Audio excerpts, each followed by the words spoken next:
Well, good morning, afternoon, or evening, depending on your location. And thank you so much for joining us.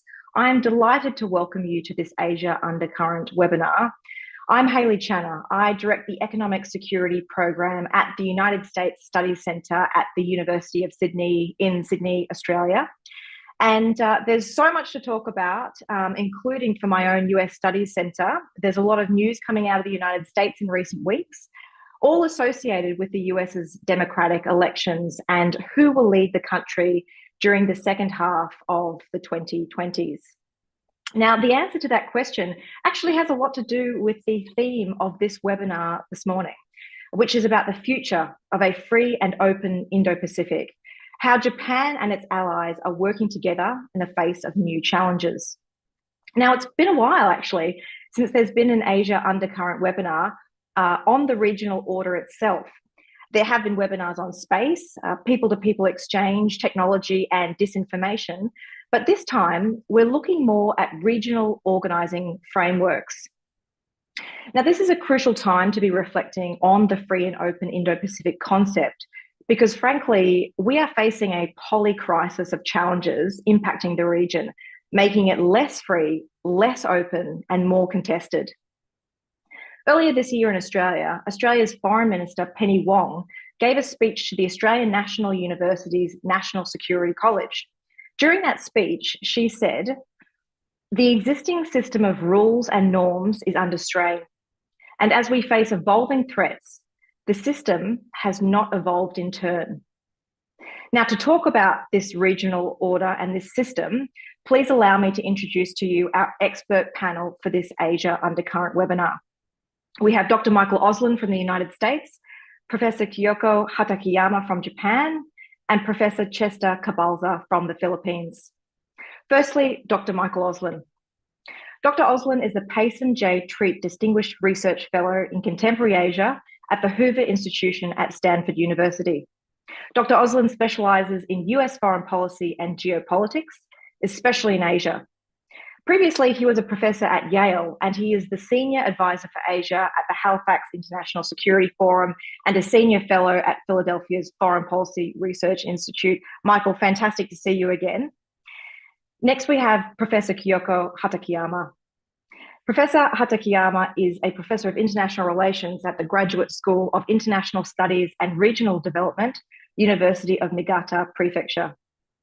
Before this position, Hatakeyama Sensei was a research analyst with Japan's Ministry of Foreign Affairs. Her areas of expertise include Asia's regional security, maritime security, Japan's foreign and security policy, and economic security. And I'm delighted to report that she received her PhD from Macquarie University in Australia. And lastly, we have Professor Chester Cabalza. Professor Cabalza is the founder and president of the Manila-based think tank, International Development and Security Cooperation. He is also a professor in the graduate school at the University of the Philippines. Professor Cabalza previously held the position of Vice President for the Center of Research and Strategic Studies and was formerly a consultant of the World Bank and the Japan International and Cooperation Agency. Okay, so now we've done introductions. Let's turn to the focus of the discussion, which is really about whether Japan and its partners and allies, countries like the US, Philippines, and Australia, and hopefully in future other countries like South Korea and India, can help strengthen and stabilize the region we live in via an organizing principle, the free and open Indo-Pacific concept, or the slightly awkward acronym FOIP. Since FOIP was first announced by Prime Minister Shinzo Abe in 2016, it has been endorsed by multiple other world leaders, and it is carried on by Prime Minister Kishida and his counterparts. But what has FOIP come to mean?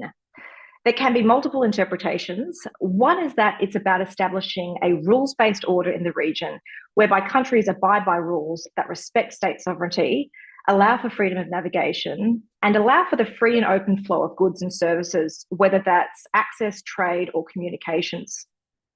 In my personal view, FOIP is about giving countries the freedom to pursue their own destiny, grow and prosper without undue interference. Now, this principle is really under threat, including from countries like China, But also, I would argue, in part, it is being challenged by countries that champion the concept, like the United States. The United States still promotes FOIP, but in terms of the US trade policy, industrial policy, and technology decoupling from China, there are clearly limits on how free and how open the United States intends to be in the Indo Pacific. So there are lots of questions around FOIP, both in terms of whether it's currently a useful organising principle, whether it will endure, and also what its future could look like. To discuss these questions and hopefully provide some answers, I'm going to invite our panelists to provide some opening remarks, about 5 to 6 minutes each. Then I'm going to ask some questions based off of their analysis, and I'm going to moderate some questions from you, the audience.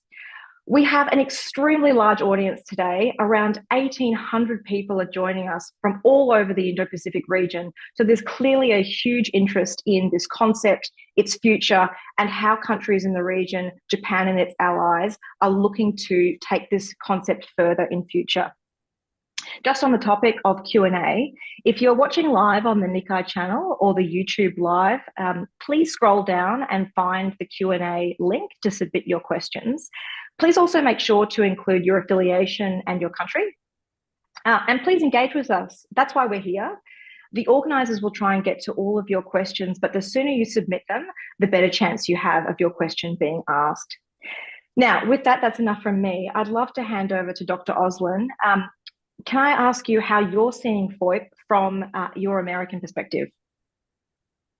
Well, first, Dr. Channer, thank you for the kind introduction and to everyone having me back. It's been a few years, and I'm glad to see that the series is still going on, because I think the issues, as you pointed out, have only been getting more critical. But obviously, I could talk, and I will, about the at least my perspective of the U.S. position regarding FOIP and U.S. policy, but I'll venture to guess that people are possibly moderately interested in what's going on in the United States over the past 48 hours or so, or 9 days, depending on what you're focusing on. And so it probably makes a little bit of sense to try to talk about that in the larger perspective. We like to think in Washington, which is where I sit right now in Washington, D.C., that, our policy towards the Indo-Pacific is bipartisan in general, and that it transcends any one administration, because the interests that we've had in the Indo-Pacific, not just for decades, but I would actually argue for a century and a half, and actually going close to 2 centuries, have been pretty steady and clear. And from one historical perspective, the United States' overarching policy towards the Indo-Pacific has been a free and open Indo-Pacific, stretching back to the 19th century.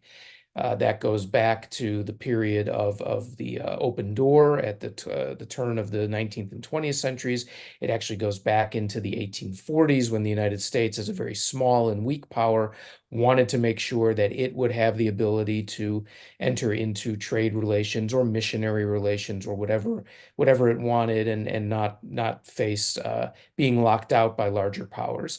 And then you can obviously take that forward into the 20th century, where the policy of the United States was essentially to prevent any one aggressive hegemonic power from dominating the region, and, as you put it, Dr. Channer, in your introduction, to pressure any smaller nations, or and for that matter, larger nations, from not being able to follow their own preferred policies. So in many ways, the United States policy has been unchanged. I think in terms of what we face going forward, there are uncertainties on both sides. With President Biden's decision not to seek re-election, and the possibility, at least, that Vice President Harris will be the nominee, we don't really know what her position is on the Indo-Pacific. She's not had a foreign policy background. She's made some visits, and in those visits, they haven't been entirely successful. Some would say certain gaffes during those visits to Asia, but it's certainly something that is new to her. And conversely, of course, former President Trump, who is the Republican nominee, had I think what many people would say was a mixed record, a record in which allies were initially at least uncertain about what the United States' policies would be. But then his administration came to a position, at least I would call it probably, of an overriding policy of reciprocity towards China, meaning that I think what they were looking for was a modus vivendi with China, where there would be reciprocal actions, and that would determine the pace of the relationship. But they certainly changed what had been a 40-year relationship or 40-year pattern of the relationship towards one that was more uh, made more demands on China, let's put it that way. Some would call it confrontational, some would call it realistic. And so the question, of course, is that if he is elected and comes back, what does that mean? Would a second President Trump administration or a potential President Harris or another Democrat, because we don't know how that process will play out, would they be as committed to Asia?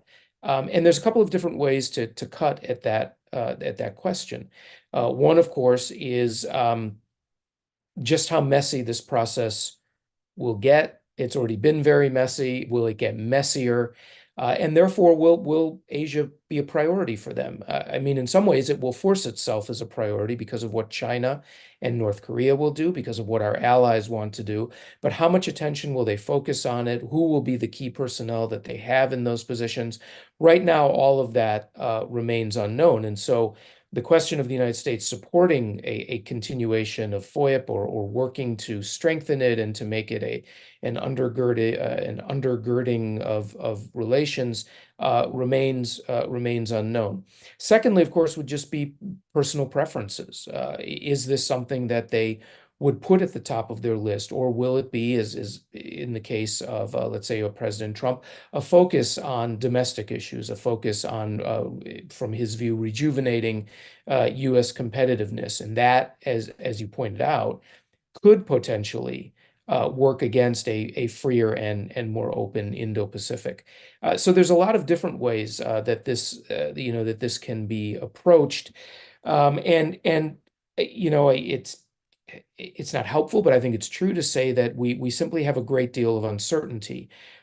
Underneath that, though, remains, of course, our alliance system, the new initiatives of the Biden administration, such as AUKUS and the trilateral U.S. Korea-Japan relationship and agreement.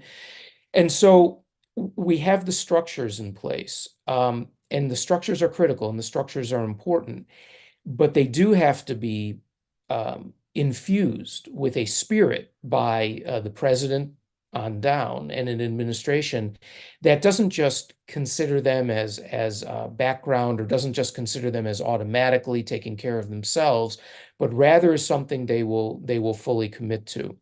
And so I think FOIP is a long-standing policy of the U.S. I think it goes back into the 19th century. It clearly is a guiding idea, I think, behind our alliances and behind the innovations of the Biden administration in the alliances. And quite frankly, I would argue what the Trump administration was trying to do to ensure the continued openness of the region. But it may take this new president a while to find their footing. It's going to be a very, I believe it will be rocky, I hope not too rocky, process going forward through November, and then settling into the next year. And so then I think and I'll close here by saying then it redounds in many ways to our allies, to our partners, and I would in there, quite honestly, put Japan at the very head, to be maintaining that process because of its own inherent goodness, and that will then, I hope, bring the United States fully into the process and full commitment, which I think is where the U.S. would like to be. But as with every country, it's what's happening at home that really determines how much effort, energy, and attention they can put towards it. So I'll stop there. Thank you. Michael, thank you so much for that.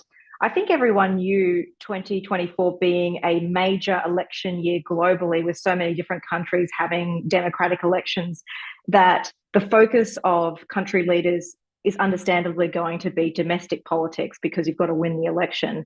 And I think it just so happens that the US election seems to be more fascinating to so many people, more so than India's election or UK's election, for instance, because I guess of some of the things that we see, whether it's attempted assassinations or people bowing out sort of late in the race. But like you said, there are so many enduring interests that the United States has in a free and open, stable and secure Indo-Pacific region that we hope any future administration would carry that forward. But obviously, this framework is under threat, and hopefully we can get more into the Q&A when we talk about how the US is actually seeing itself in the region. But before we do that, could I please hand over to Hatakeyama Sensei, Kyoko, if you don't mind, would you like to give us your introductory comments on the free and open Indo-Pacific? So thank you very much for having me. The Indo-Pacific region has attracted worldwide attention, as you know, since the 2010s. The background is China's increasingly assertive behavior in the maritime domain, claiming its jurisdiction in the South China Sea encircled by the Nine-Dash Line. China has taken assertive attitudes by, for instance, blocking resource exploitation and fishing by the littoral states. As a result, the tensions between the littoral states and China are rising. In the East China Sea, China has claimed its sovereign right over the Senkaku Islands administered by Japan. Although China justifies its action, its attempts to change the status quo by using gray zone strategy elevated tensions in the region. So facing the challenges posed by China, the late Prime Minister Abe announced the FOIP in 2016, demonstrating Japan's readiness to pursue economic prosperity of the region and maintain the rule of law. That was an epoch-making concept in that Japan, which does not possess military power, demonstrated its determination to contribute to regional peace and stability. FOIP was also remarkable because Japan presented an alternative to China's Belt and Road Initiative so that the regional states do not have to depend on China for their economic growth. Since the regional states do not wish to take sides in competition between the United States and China, they welcomed Japan's FOIP, which is inclusive. Although FOIP is a response to China's BRI, it is not an anti-China strategy. Kishida's FOIP is more comprehensive, expanding the areas of cooperation to attract the global South states, but the basic principle is the same. Abe also revived the quote, a loose grouping consisting of India, the United States, Australia, and Japan, driving minilateralism. Although the quote does not focus on security issues, but rather on strengthening public goods, it sent a message to China that the group keeps an eye on the maritime situation in the region. The security cooperation between the United States, Australia, Japan, and the Philippines also started. Moreover, Japan has strengthened its security relationships with Australia and the Philippines by concluding the reciprocal access agreement with both states. Trilateral security dialogue between Australia, Japan, and the United States was also reinforced by having frequent meetings.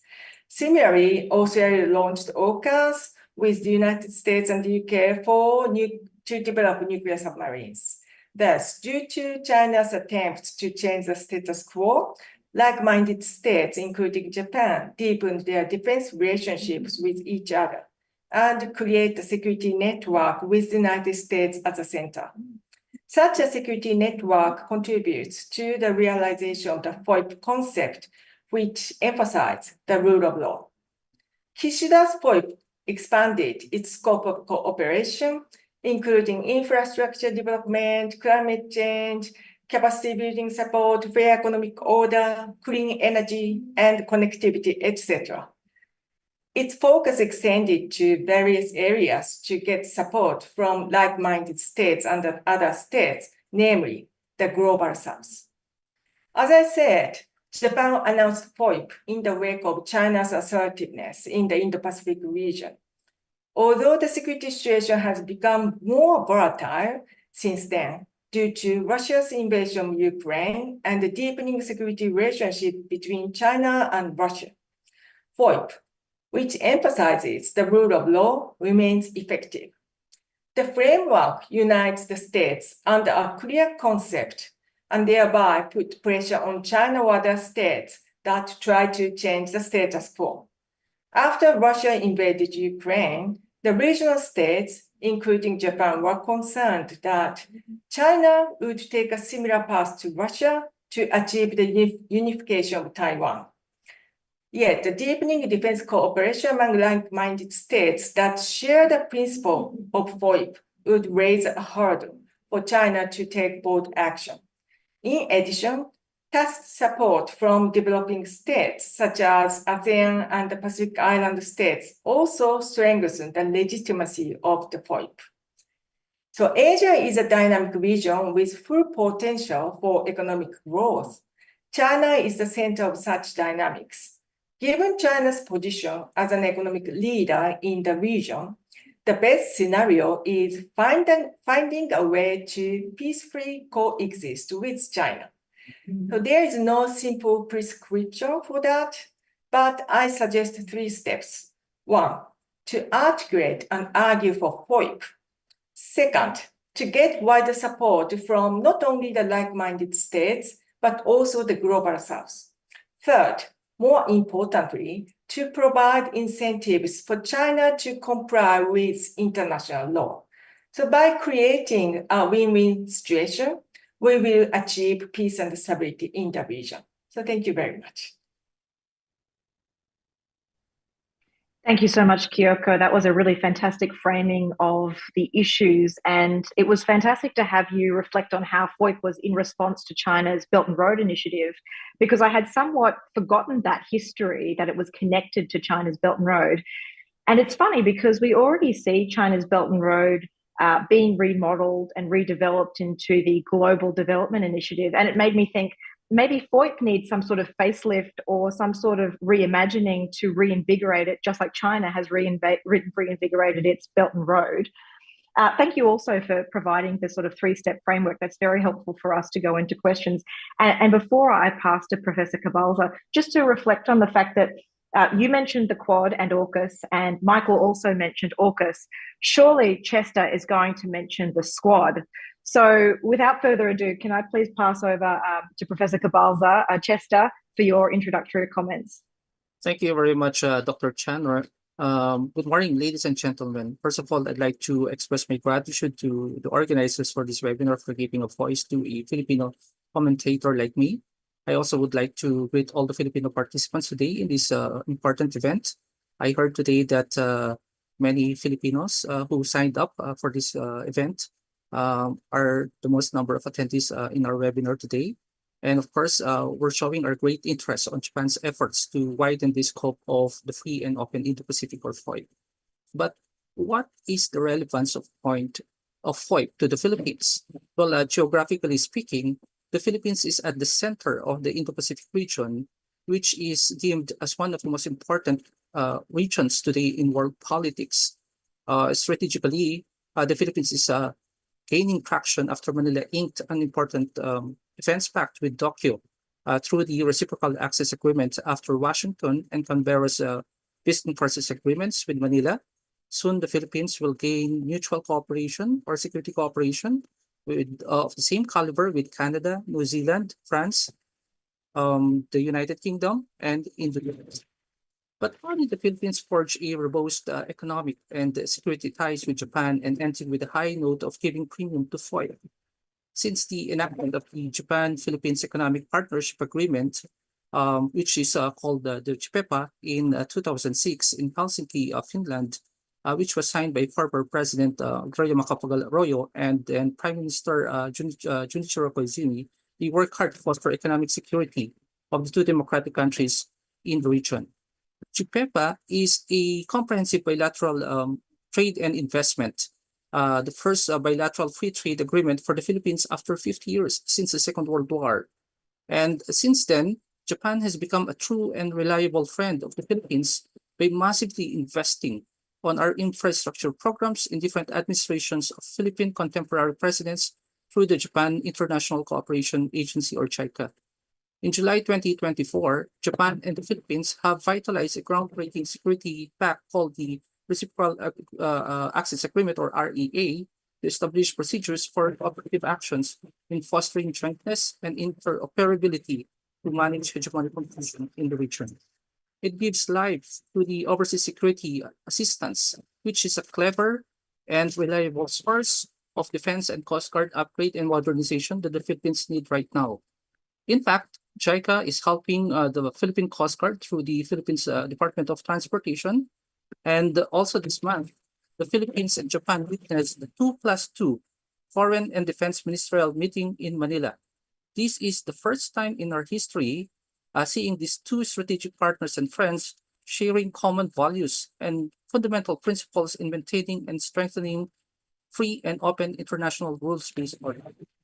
The recent saga between the Chinese Coast Guard and Philippine Navy in the June 7 confrontations in the second Thomas Shoal of the West Philippine Sea should be acted and concurred using the adherence of international law, the purity of the white ships of the Coast Guard, and the peaceful resolution on disputes. As a prime advocate and champion of the rules-based order, the Philippines and Japan elevate human civility, lawfulness, with democratic. With this development, Manila sees Tokyo as a credible resident power in the Indo-Pacific region that can counter China in the context of free and open Indo-Pacific. While it is true that Washington remains to be the traditional ally of Manila, we Filipinos are also watching the pivotal events in the ongoing US elections, the attempt of the Trump's assassination, the stepping down of President Biden, and the possible return of former President Trump, which will possibly impact the contours and tides of Indo-Pacific. But as long as we remain consistent in our words and actions and practice customary laws that would become a strong foundation of international law, particularly the UNCLOS, we will prevail and goodness shall lead us to a prosperity of the FOIP. To relate with the Philippine experience, I'd like to quote President Marcos Jr.'s powerful speech in yesterday's third State of the Nation address to the Filipino people and to the world. To quote, "The Philippines cannot yield. The Philippines cannot waver. The West Philippine Sea is not a figment of our imagination. It is ours, and it will remain ours as long as the spirit of the Philippines to burn bright." The free and open Indo-Pacific, conceived by former Prime Minister Shinzo Abe as a political and social construct, is an expansive maritime trade routes and a military stronghold for Japan and its allies to counterbalance China, to de-escalate the tension in Senkaku Islands and to the West Philippine Sea as a critical enabler for deterrence in the region. As a gatekeeper of FOIP, the strategic interests of these countries are substantial to the political thinking and operational design to link and connect principled like-minded maritime nations. Hence, the spirit of FOIP is to champion rules-based order that is non-negotiable and formidable to stand still amid indignation of a unilateral force to impose dominion of a single naval power.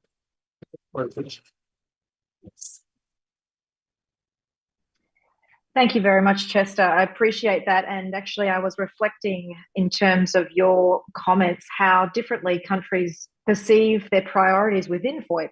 Because obviously, from a Filipino perspective, you are thinking about things in the maritime domain, which is why you talk so much about the Philippine Coast Guard, because that is where FOIP is being tested so much, is in territorial conflicts around the Philippines.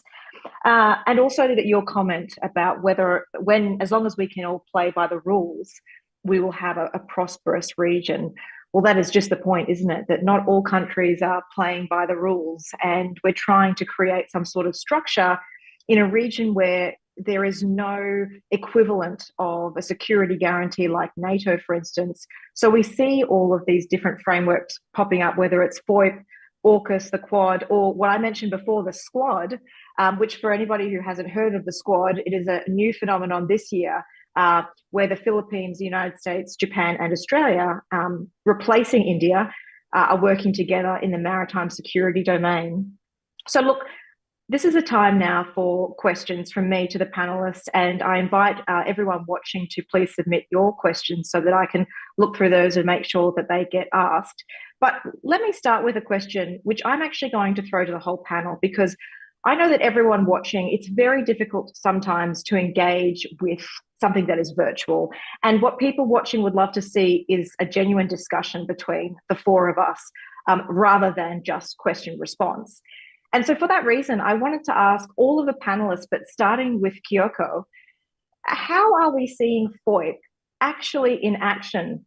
Is there any tangible event, situation where we can say that is FOIP, the concept in action in a tangible way?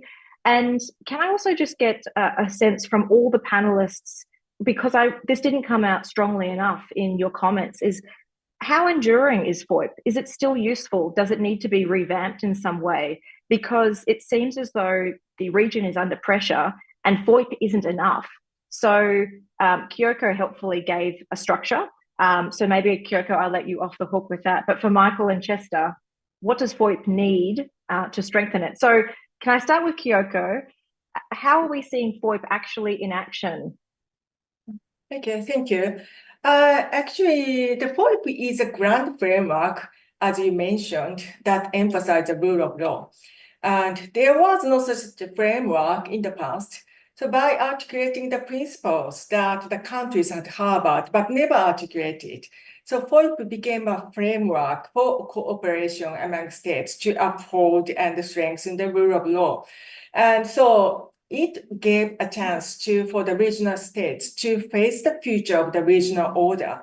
So the result was, for example, ASEAN outlook on the Indo-Pacific region, AOIP, and India's Indo-Pacific Oceans initiatives, and America's free and open Indo-Pacific strategy, and even European powers, you see, such as France and the UK, announced their Indo-Pacific strategies.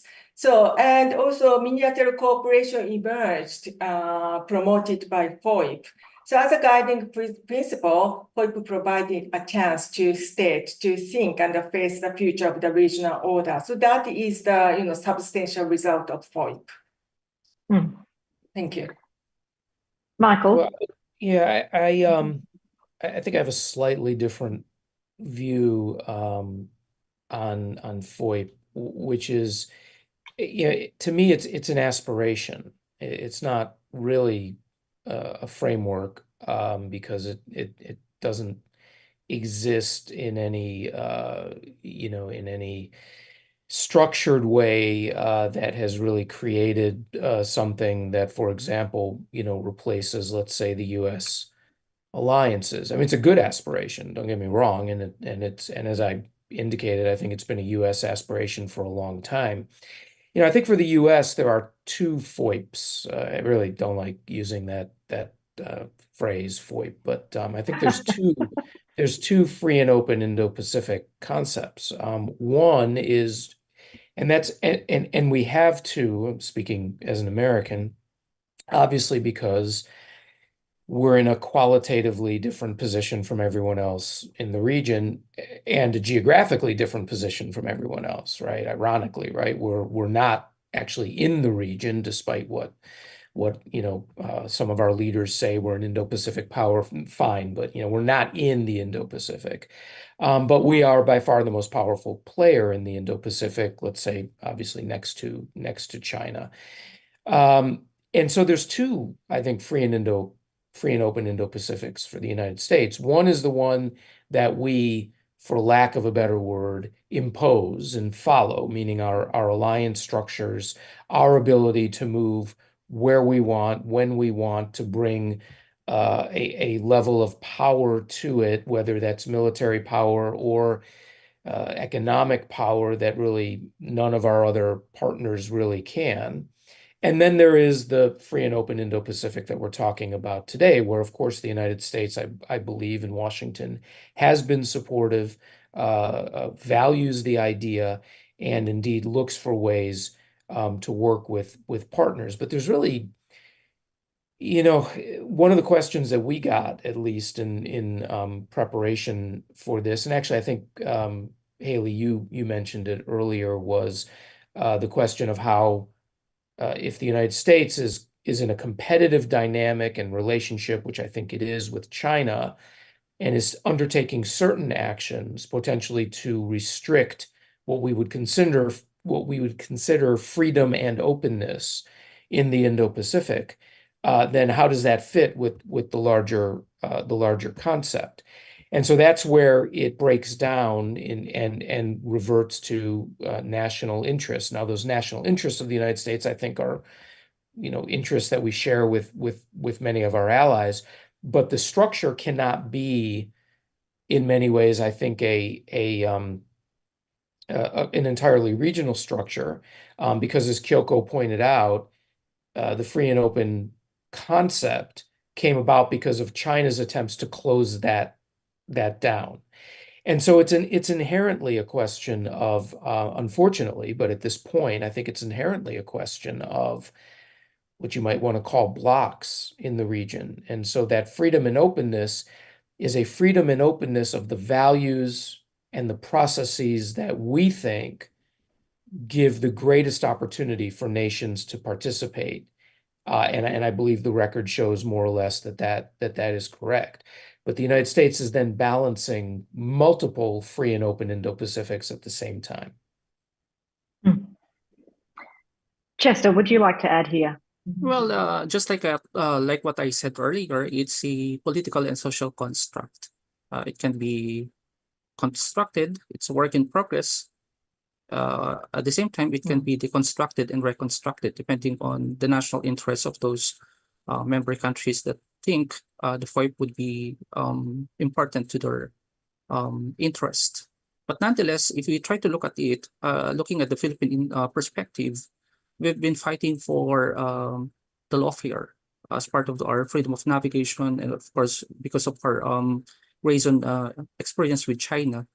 And nonetheless, we've also seeing big powers in the Indo-Pacific, like, say, for example, we are a champion of the UNCLOS award. And at the same time, you have the United States that is not a signatory to the UNCLOS that is also supporting the Philippines. And you have China, which is a signatory of UNCLOS that does not respect the UNCLOS. So you see the contradictory of this. So how do we construct now the free and open Indo-Pacific if many of the countries within this region are also trying to vie for their own interest? Maybe because of the hegemonic rivalry that we are seeing right now. It could be possible because of the multipolarity of the world and the existence of different structures like unilateral and multilateral organizations. The Philippines is recently part of the Squad, but it's more of a strategic military perspective. What about the economics? And these are something that we have to look at. Imagine that in the future, many of the countries in the region are the most powerful and if not the most prosperous nations in the world. That's the reason why we are seeing this as the future of the world. However, if we don't protect it as it is being conceived and perceived, then the question there is what's next for the FOIP? It is just about the rules-based order or about the freedom of navigation that we are talking about, where many countries contradict each other, and you have champions of the UNCLOS that does not respect or does not implement it properly. So those are the questions that we're looking so far. Yes, I mean, it's funny when countries sign up to things, but then they don't actually follow through. I mean, Australia has a comprehensive strategic partnership with China on paper, but we aren't close strategic partners in reality. And just so my personal reflections on FOIP, I really appreciated Michael's comment about it being aspirational. And Chester, you said it's political and social. If I think about FOIP actually in action, what we're talking about is that there's a concept, as Michael said, but then there's also how are you seeing it play out in reality? And for me personally, I think of any time that there was a multilateral system that worked effectively in the region, that's an example of FOIP in practice. So, for example, when Australia took China to the World Trade Organization over China's tariffs and unethical and illegal trade practices against Australia, Australia was bringing a case particularly against Australian barley at the WTO, and through the WTO process, Australia was able to get barley back on the trade with China. And so I see that as a multilateral system working to create the outcome which creates greater freedom and openness in the region. So that's just my thinking from an Australian perspective. But look, we've talked a fair bit, not just about FOIP, but also about other regional security frameworks like AUKUS, Quad, Squad. Can I go back to Kyoko and say, as part of FOIP and how Japan imagines FOIP, it also sees these other groupings as forming part of that regional architecture to bring security. From Japan's perspective, how are frameworks like the Quad, for instance, how are they fitting into the region? And is Japan seeing any trends away from working in a Quad framework? Because we have other groupings like the Squad, but we also have the prospect of a Trump presidency that could be putting pressure on these regional groupings. So, Kyoko, from your perspective, how does the Quad and other groupings fit into this free and open Indo-Pacific concept? Actually, even Quad and the other security miniature groupings share the ground principle. And the most important thing for all states is to maintain peace and stability. So that means the guiding principle is the same as FOIP. So it does not clash with each other. And the FOIP is a kind of concept or framework, whatever you call it, is not an actual alliance. So that means Quad and other miniature groupings may be able to, supplement the role which is not played by FOIP. So that means FOIP and the Quad and the other groupings supplement with each other. So this is my view. I mean, you even see new prospects, even though Japan isn't part of AUKUS. Earlier this year, Australia announced that it's considering bringing Japan into AUKUS Pillar 2, which is the advanced technology and capabilities. So we can see that even minilateral groups can ebb and flow or expand and contract as they need to.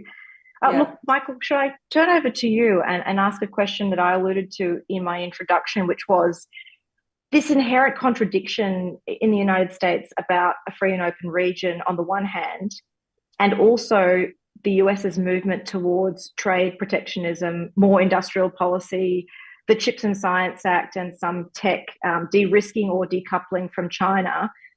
My personal perspective is I'm seeing on the security side of things, the Secretary of Defense talking about free and open Indo-Pacific very strongly, but perhaps a trade and commerce are not really using free and open language because they're trying to put restrictions on trade.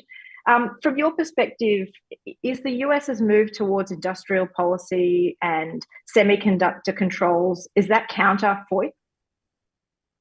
Well, I don't think the U.S. is moving towards industrial policy, and that's it's a very contentious issue in the United States, and it's certainly not anything I think that's been agreed upon. And I think rather what you have is a security-driven, in the case of chips in particular, right, because it's so important, it's critical.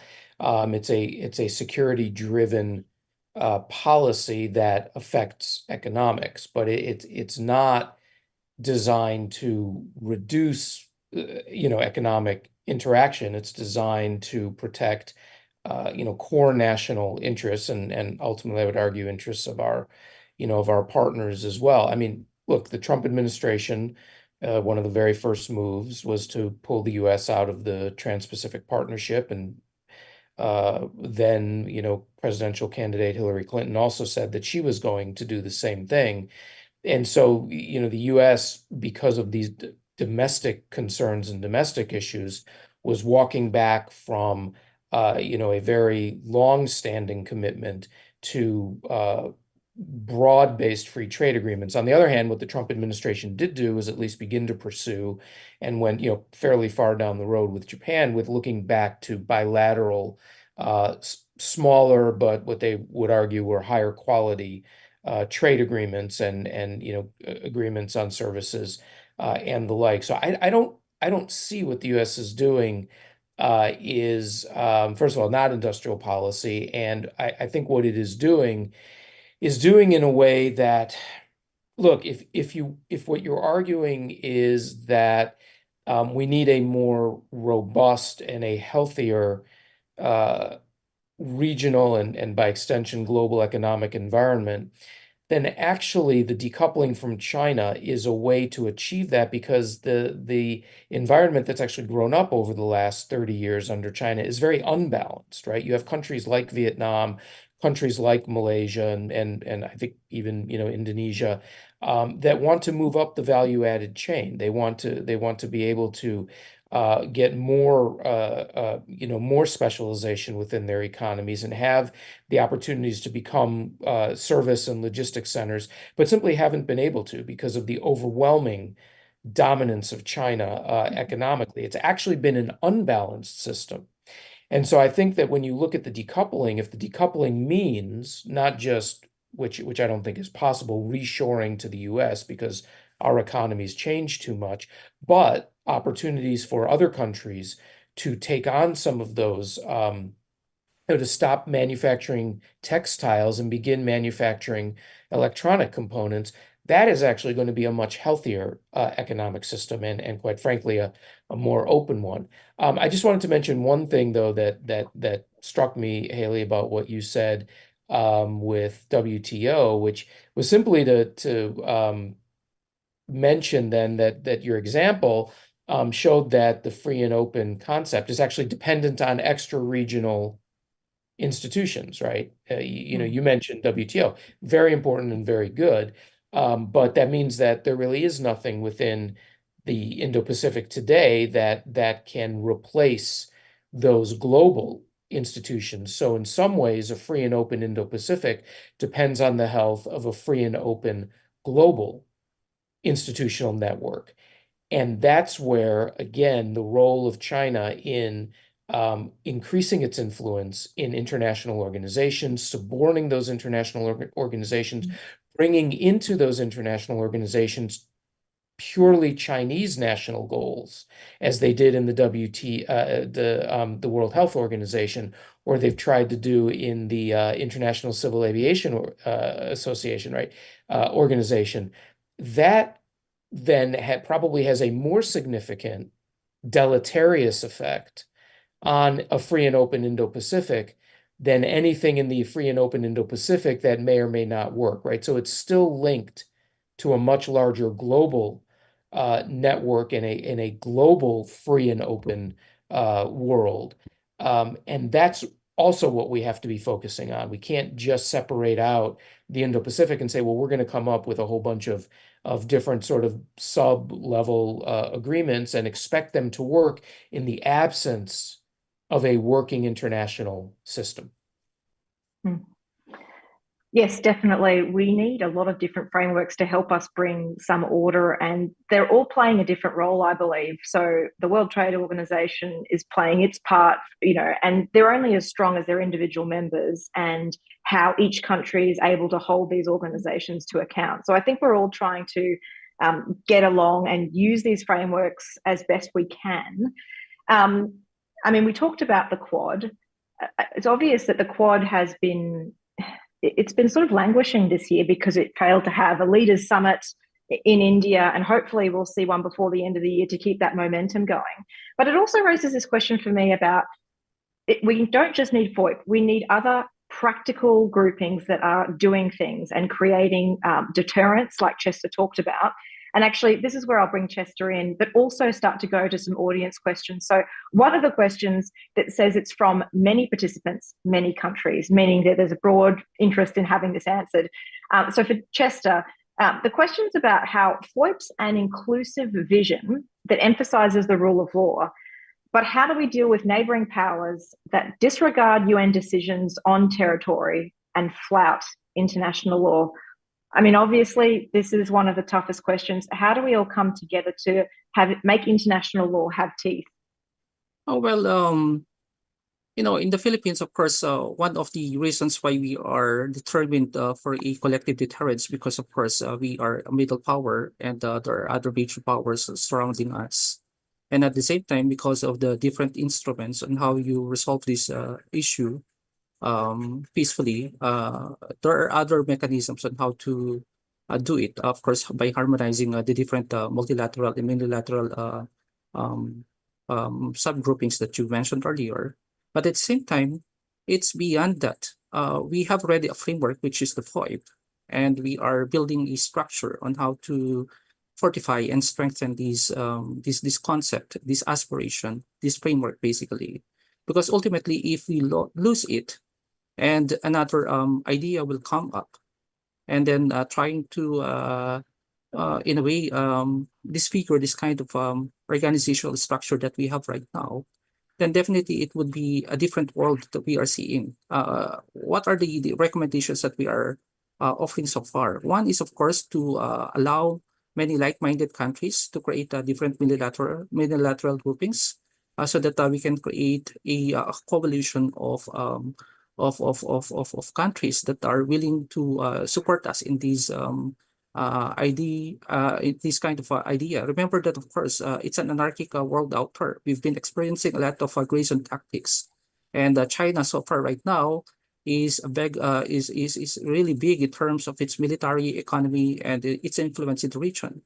And of course, the more important here is the deterrence.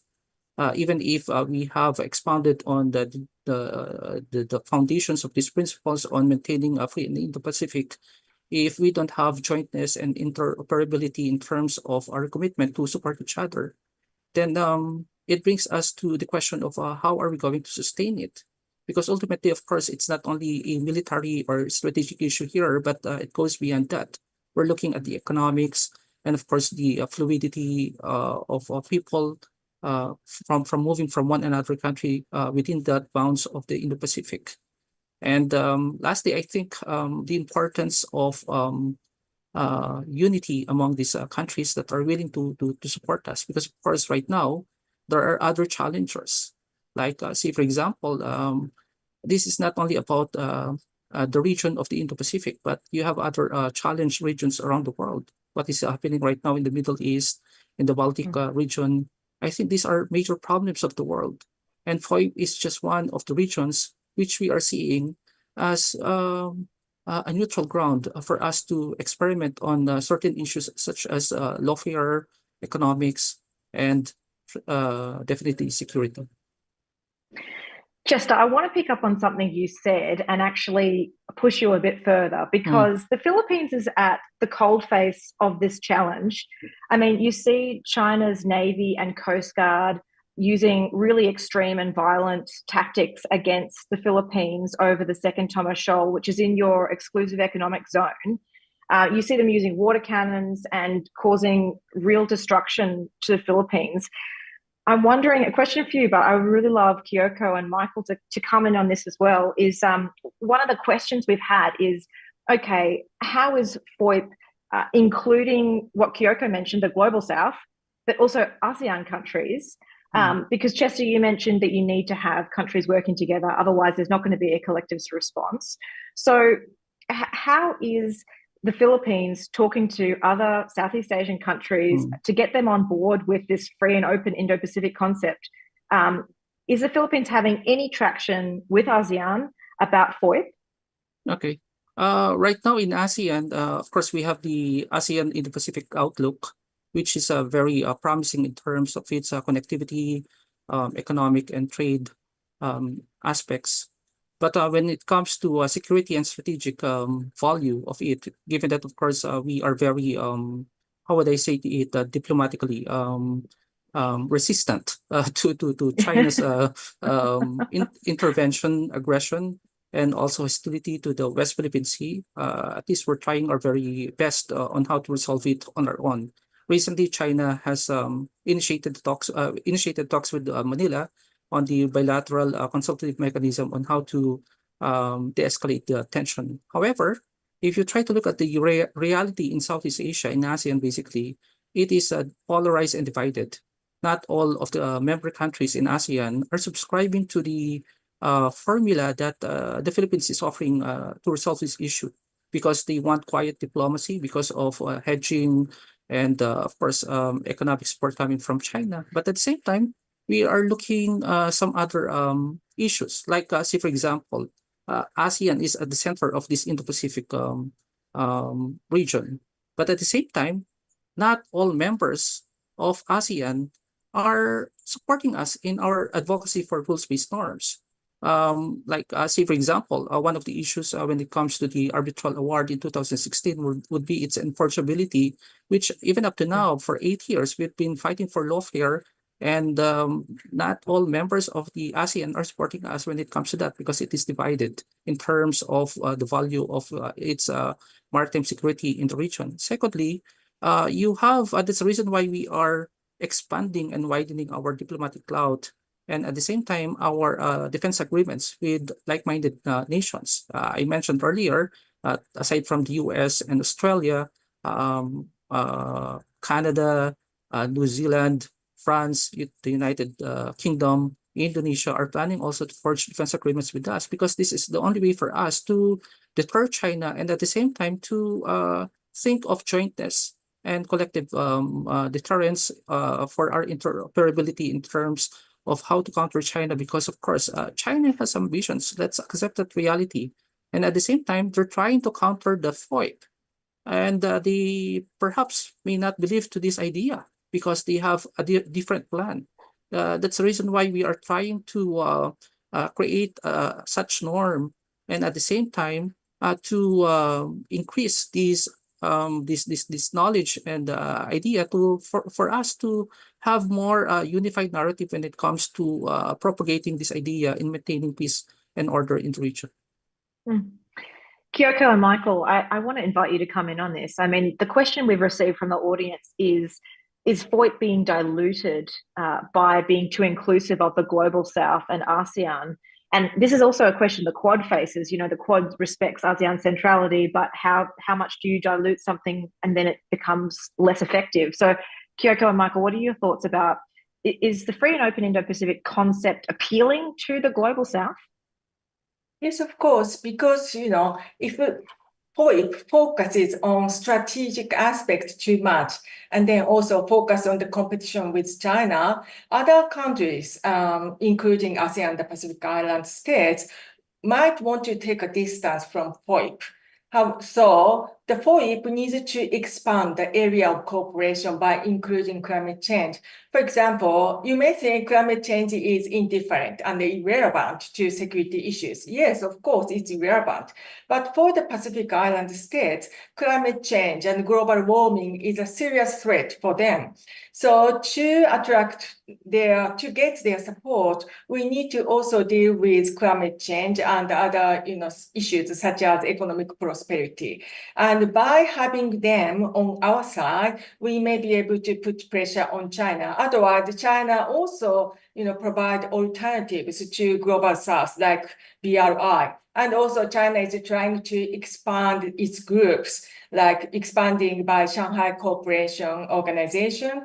So it's a kind of, so FOIP actually emphasized the, rules and the norms and the freedom, democracy, and the human rights. But we have to note that not all the states respect democracy and human rights, and we have a different view, and we have to accommodate different views. So rather than emphasizing the values, liberal values, we better focus on practical issues like economic prosperity, the rule of law, and the climate change. And by doing so, we may be able to attract more, support from the international society. So just think about, the Global South response at the time of the Russian invasion of Ukraine. So they did not support or participate in the economic sanctions. So they actually tried to take a distance from our response, the West countries' response and our economic sanctions on Russia. So to avoid that situation, we should expand the scope of FOIP and also expand the scope of cooperation and try to weaken the competitive and the strategic aspect. But however, at the same, on the ground, at the basis, there is, of course, a strategic aspect, and we want to not contain, but we want to stop China to change the status quo. Thank you. Michael. Well, I'm not I don't really know what the global South means, quite honestly. There's so many different countries with different interests and different groupings and different sub-regions. I don't see that it's a particularly useful concept. I understand it's very popular. I don't think it's very useful, to be totally frank. Sorry, it's a little late here in Washington. So, but maybe what we need to do is take a page from Beijing and understand that what these nations need, whether they're Pacific Island nations, whether they're ASEAN nations, whether they're landlocked Asian nations, is quite honestly very transactional. They have certain desires and needs. For example, the U.S. has traditionally been very poor at infrastructure aid. It's just not something I've never understood why we don't do it, but we really don't do it. Japan does it much better than the United States does. But that's what many of these countries want, and it's one reason that China's been so successful. Now, we don't like the way that China goes about it, right? It doesn't adhere to environmental standards, it doesn't adhere to labor standards, it doesn't adhere to free sort of free trade standards, in the sense that they take the contracts and they give it to Chinese companies. I mean, the host nations, so to speak, get very little out of it, other than a road that soon cracks, or a building that's not really habitable after a while, which goes back to the whole question of just how successful Belt and Road really has been, and how much of it has just been a vehicle for Chinese intrusion into these areas and attempts to gain influence, but really hasn't garnered a ton. Yeah, I mean, the debate we have today is so much more is so less concerned about Belt and Road than it was 10 years ago, when we were all panicked about it. And I think that's partly because we've seen the limitations. So again, I don't mean to be negative, but when we talk about cooperation, we really have to think about what these nations want. And it's not always cooperation, it's they want certain things, and whether we provide it or someone else provides it, that's the bottom line. But number two, also what that means beyond, we talk about cooperation. Few nations, I mean, there's a scale, of course, but few nations can contribute that much. These are nations just struggling to survive in many ways, and we should be helping them as much as we can. We saw a lot of that in the Pacific Islands in the past couple years, with China coming in and essentially, leasing entire islands because it was giving them something that they needed. Very poor countries that are trying to develop. So when we talk about cooperation, I think, I just think we need to be a lot more realistic, maybe. I'm not saying we're not, I'm not saying that they're not good ideas, but I think we have to be just much more aware of really what it means to be operating with such vast power disparity between the United States and a Vanuatu. I mean, what really are you able to do together? It doesn't mean you shouldn't help and you shouldn't try, and I would love to see more of that. And I think the Biden administration has had people out there visiting regularly, and that's a big step forward.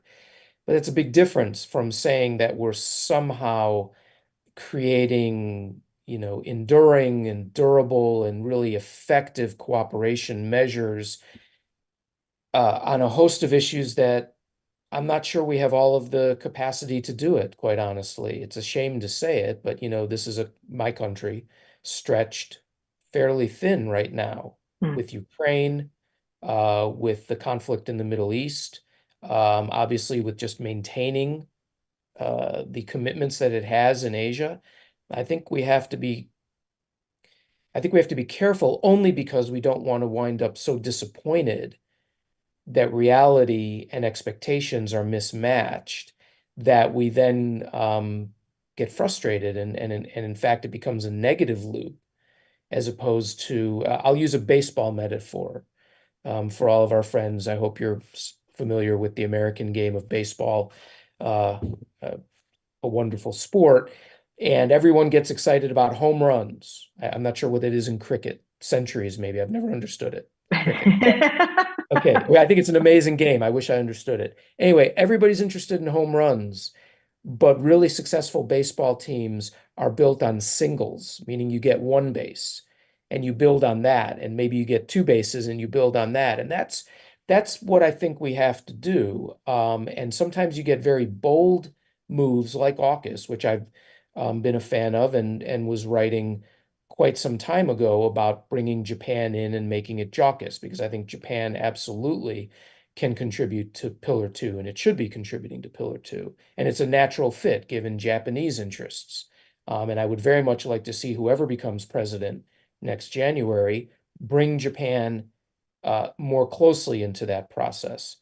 And that's really bold. And because it's bold, it has risks. There's a lot of risks with Pillar 1 and the subs going to Australia. And so while we need those, we also need the smaller hits, the smaller successes that show that we understand, that we're committed, and that we can make progress without attempting to transform everything. And that's why I said, to me, free and open Indo-Pacific is an aspiration. It's not a policy, it's not a plan, it's not a structure, but it's a really good aspiration. The point is, how do you get there without getting disappointed and frustrated and saying, on to the next aspiration? Mm. No, Michael, I think you're right. Everybody does need a good dose of reality, and it's been a very, very hard couple of weeks for all our American friends. And the point you raised too about, would countries in Southeast Asia or the Pacific Islands who are developing countries that just need to keep the lights on or need roads or need infrastructure, do they care about a free and open concept? And I would agree with you. The answer is probably no. But to Kyoko's point about how we can provide countries with choices in terms of what Japan is doing with infrastructure, I think developing nations would understand that. If they're given more choices in who they partner with, where they get development assistance and infrastructure and do other long-term economic partnerships, that is an example, I believe, of free and open Indo-Pacific. Look, we are quickly running out of time, and there are a few different questions. I do see the word JAWKUS in here, but I'm going to avoid talking more about AUKUS, mainly because the only AUKUS partners currently on this chat are Michael and myself. So instead, I'm actually going to ask a really difficult question that's come up that I love, and I love difficult questions because often I don't get asked them, and I really want the tough questions. So I'm going to ask all three panelists this question.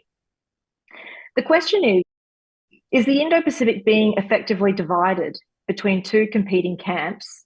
Can FOIP function in such an environment?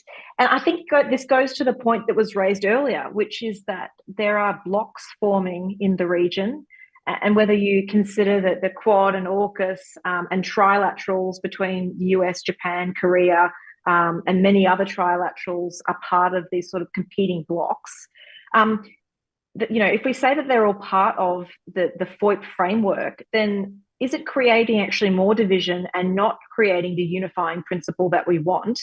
So can I go first to Chester, then Kyoko, and perhaps Michael, I'll give you the last word and let you get off to sleep after that. Well, for me, it's a matter of perception on how we see it. If it's a binary world of two competing powers, but at the same time, it's a springboard of a new idea.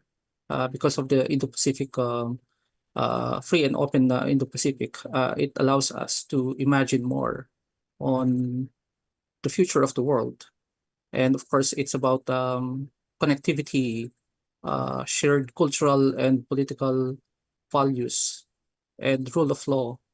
And at the same time, it talks about the future infrastructure of the world, on how we unite together and seek for choices on how we deal with this economic mess that we are experiencing right now, despite the alarming consequences of major wars that are happening around the world. But at the same time, it also gives us a prerogative on what kind of region we want to construct based on the rules of law, and given the realities that many of the nations around this region are maritime, archipelagic, then let's also consider climate change and other ordeals that the world is experiencing right now, from the economy imbalances, and at the same time to foster to elevate developing economies, small nations, on how they would forge a cooperation. And at the same time, although we are seeing an arms race basically in the region because of this competing hegemonic rivalry right now, but at the same time, we also see the upgrade and military modernization of countries that wanted to protect their sovereignty and sovereignty rights at the same time. And most importantly is that we are forming perhaps but at the same time, it gives us an overview that even if there is a prejudice, aggression, hostility, violence that are being felt and experienced right now in the region, we see more optimistic views on how to cooperate, and at the same time, how to value friendship and trust among each other. Kyoko. Yes. Okay. So, as Michael said, FOIP is not an established framework. It's a kind of guiding principle. So that means China can join FOIP if China wants to. So we are open to China. So the door is always open. And so I don't think FOIP is dividing the region because, as I said, China can join if China wants to. And also FOIP is just providing alternatives to China's BRI or China's economic assistance.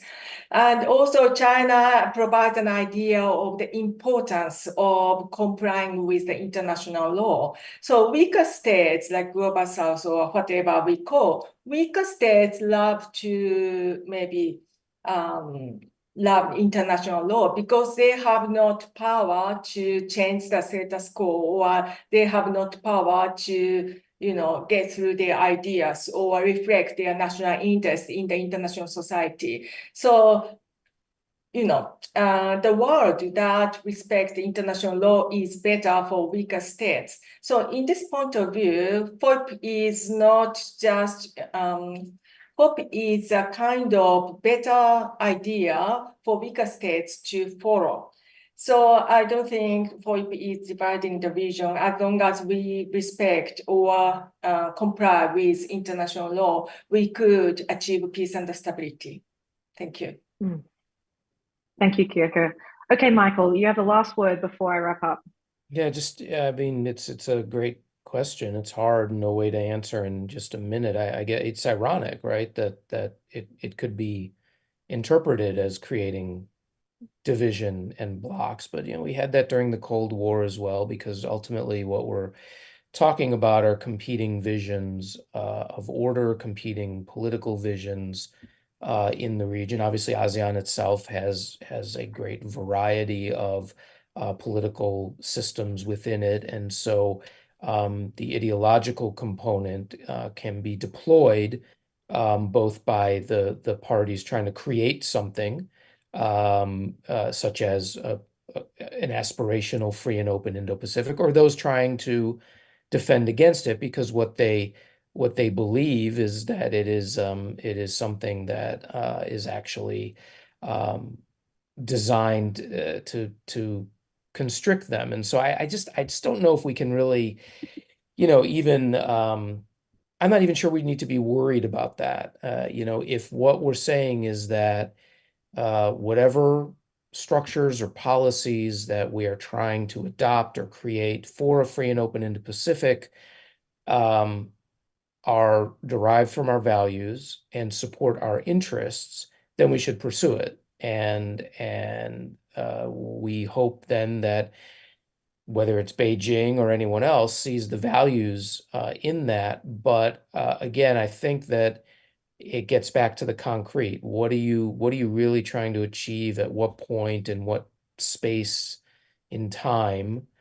And beyond that, you can get a little too ethereal about all of this and be dealing with abstractions as opposed to solving the problems that hopefully will allow you to maintain the peace and stability that we all value in the region. Thank you.